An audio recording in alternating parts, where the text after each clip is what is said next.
Have you ever wondered where everything comes from? The stars, the oceans, the very ground beneath our feet?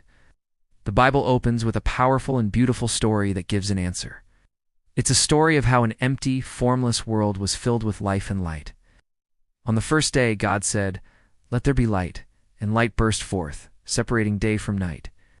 Then, on the second day, he created the sky, a vast expanse separating the waters above from the waters below.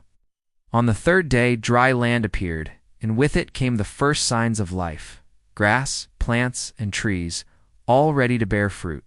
The world was beginning to take shape. The fourth day brought light to the heavens. God created the sun to rule the day and the moon to govern the night, along with all the stars. It was a cosmic light show.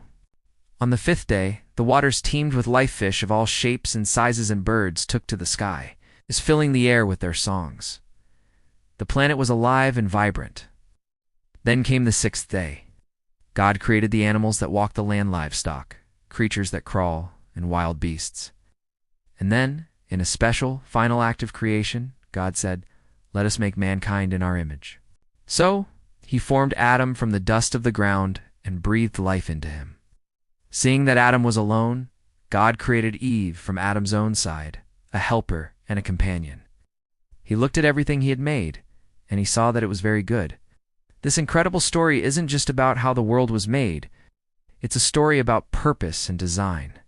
It suggests that every part of creation, including you and me, was brought into being with intention and love.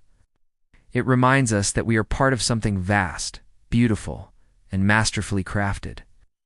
As you look at the world around you today, what part of creation makes you feel the most awe? Thanks for watching.